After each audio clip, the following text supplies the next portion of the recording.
Vamos ver nesse vídeo a implementação de uma classe C++ para representar e manipular matrizes algébricas. A implementação da classe matriz é muito parecida com a implementação da classe vetor, que aliás parece com a implementação de todas as classes que envolvem alocação dinâmica de memória, que segue um determinado roteiro que não varia muito, exceto nas especificidades de cada classe. A declaração de uma classe como uma matriz começa com uma guarda, uma proteção para proteger contra a dupla inclusão do arquivo .h no mesmo arquivo. Em seguida, eu venho a declaração da classe. Os dados privados, como se trata de um array bidimensional de fluidos, então eu preciso de dois inteiros para guardar as duas dimensões e um ponteiro para double, que vai conter os elementos da matriz. Em seguida, os construtores obrigatórios. O construtor default, como ele é muito simples, eu fiz ele embutido, inline, só inicializando ele com 0, nc com 0 e x com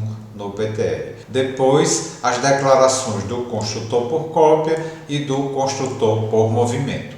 E depois um construtor específico, onde você passa o número de linhas e o número de colunas que você deseja. E como terceiro parâmetro, opcional, qual o valor inicial que você quer para os elementos da matriz que vai ser criado. Se não passar nenhum valor, esse valor inicial vai ser 0. O destrutor da classe matriz chama a função que nós vamos implementar, a função clear, que libera memória e zero conteúdo. Depois nós temos mais duas obrigatoriedades, o operador de atribuição por cópia e o operador de atribuição por movimento. As funções de alteração, nós temos uma função resize, que vai redimensionar a matriz para que ela passe a ter o número de linhas e o número de colunas desejado.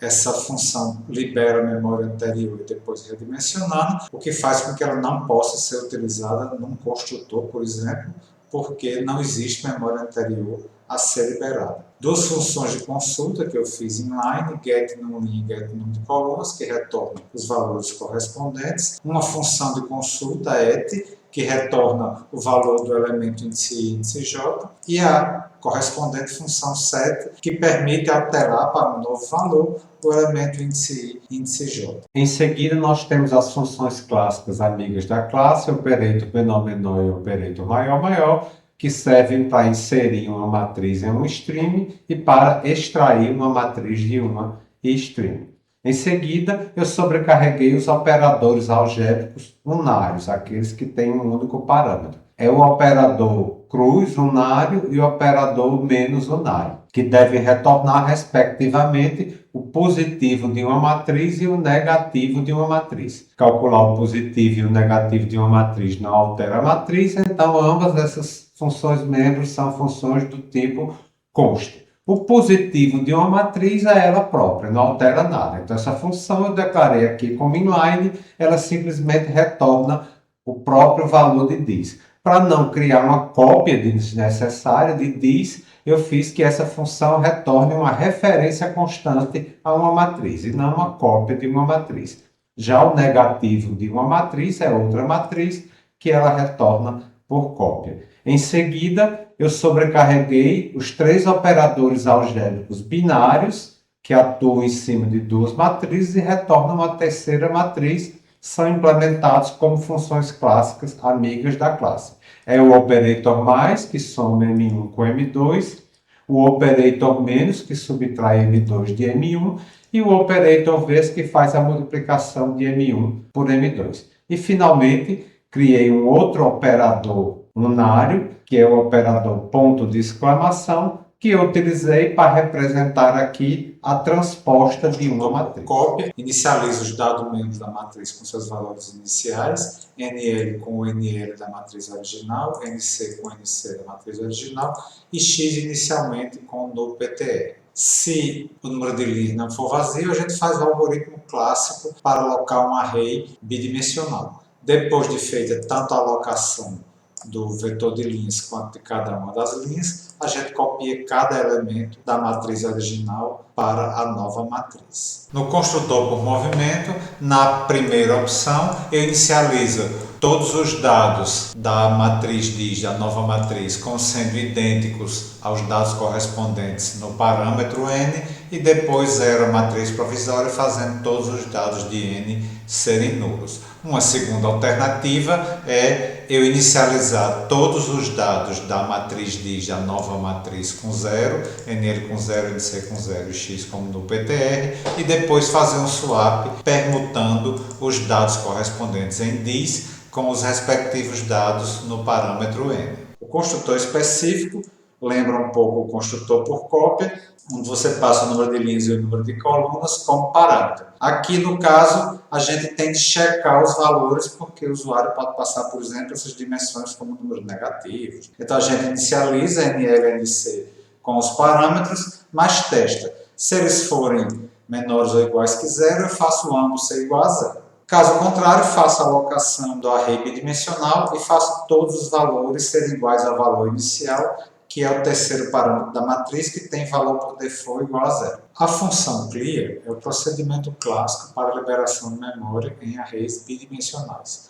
A gente libera a memória associada a cada uma das linhas da matriz, depois deleta o vetor de linhas. Para garantir que qualquer pessoa que tente utilizar futuramente essa matriz perceba que ela não tem mais nenhuma memória, a gente faz NL e NC igual a zero e faz o vetor x ter valor no PTR. No operador de atribuição por cópia, eu vou começar fazendo o teste de autoatribuição. Se DIS for igual ao endereço de n, eu já retorno e encerro a função. Passada essa fase, eu vou fazer com que a matriz DIS passe a ter a dimensão igual ao parâmetro. Para isso, eu vou usar a função já existente, resize, fazendo com que DIS passe a ter o número de linhas igual ao número de linhas de n e a mesma coisa para o número de colunas. Aqui vocês podem se perguntar se por que no operador de atribuição eu utilizei a função resize, não precisei fazer new, delete, e por que eu não fiz isso também no construtor por cópia. Isso porque a função resize ela é prevista para poder ser utilizada pelo usuário, por exemplo. Então ela só deve ser utilizada em matrizes existentes.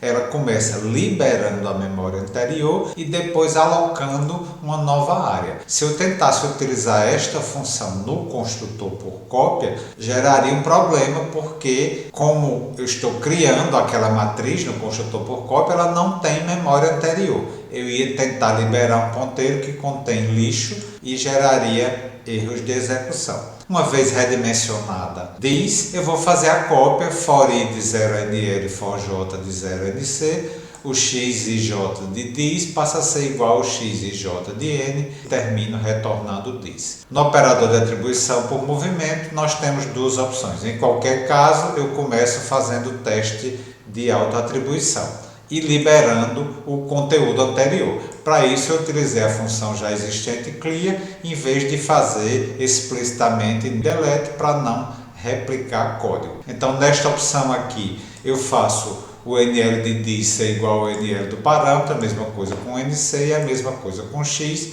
e zero os parâmetros correspondentes no parâmetro na matriz provisória N e return DIS. Na segunda alternativa, eu faço o clear na matriz DIS, como tudo dela já é zero no PTR, depois é só fazer um swap entre os elementos da matriz DIS e do parâmetro n, ao final retornar DIS. A função resize é uma função auxiliar para alterar o tamanho de uma matriz. Então eu passo como parâmetro o número de linhas e o número de colunas desejado. Aqui, como são dados fornecidos pelo usuário, eu tenho de testar se não houve algum parâmetro inválido, por exemplo, negativo. O que eu fiz foi, se algum deles for menor ou igual que zero, eu faço ambos serem zero. Em seguida, eu vou fazer o redimensionamento propriamente dito. Para isso, eu vou fazer uma otimizaçãozinha, um ganho de eficiência. Eu só vou redimensionar se o novo parâmetro desejado já não for igual ao parâmetro da matriz. Eu só altero caso seja necessário. Então, se houver alguma diferença ou no número de linha ou no número de colunas,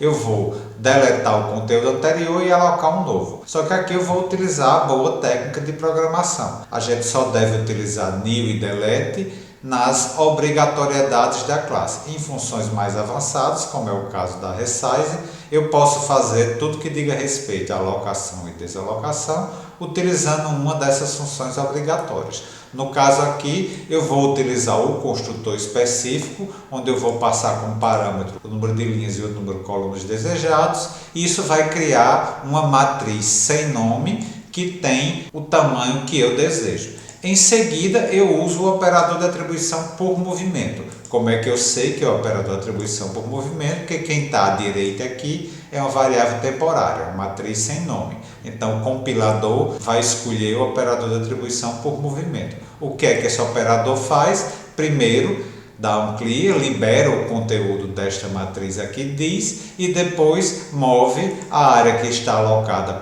na matriz da direita para ser a área da matriz da esquerda e faz essa matriz aqui, a matriz temporária, o ponteiro dela ser no PTR. Então, com isso, eu consigo fazer todas as operações necessárias com uma única linha. O método consulta et retorna x índice i, índice j, apenas fazendo um teste antes se esses índices são válidos. A mesma coisa, a função de alteração valor set, ela atribui a x índice j o valor que eu passei como parâmetro, testando antes se os índices são válidos.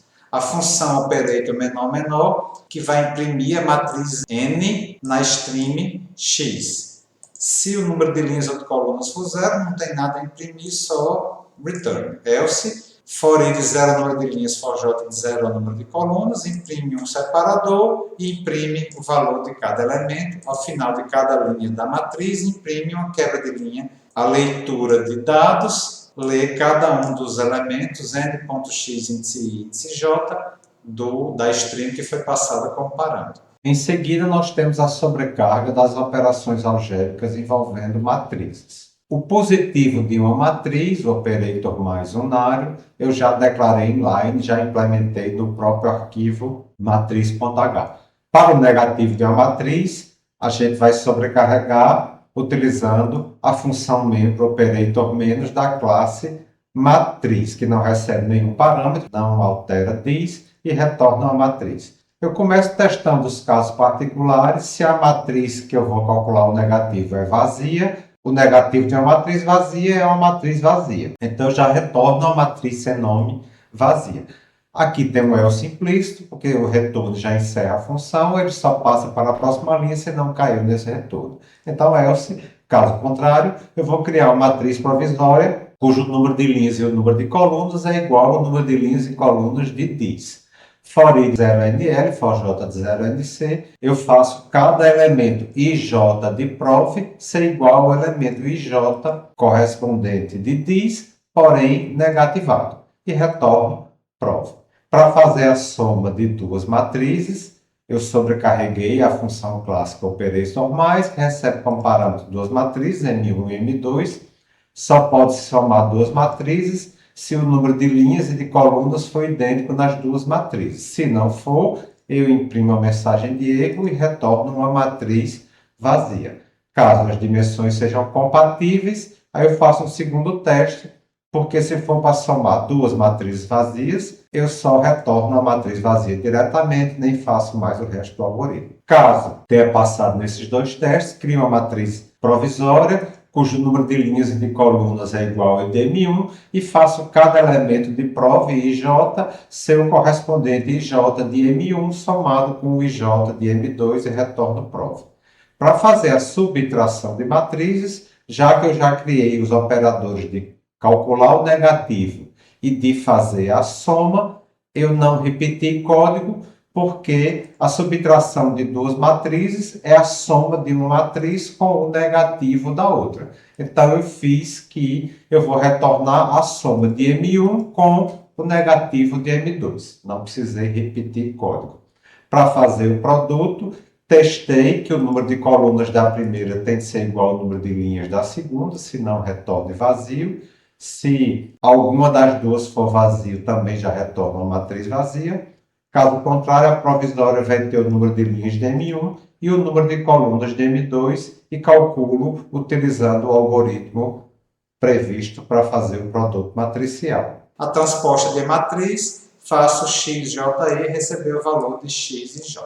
Para testar a classe, eu fiz um pequeno programa principal, onde eu declaro uma matriz A usando construtor específico, duas matrizes B e C usando construtor default, imprimo a matriz A, que deve ser uma matriz de 1, depois peço para o usuário digitar a dimensão de uma matriz que ele deseja digitar N, redimensiono a matriz B para ter essa dimensão e peço para o usuário digitar os elementos dessa matriz usando o operator maior. Faço C ser a transposta de B, altero o elemento 00 dessa matriz C, que é a transposta de B, depois imprimo todos os elementos usando o operator menor.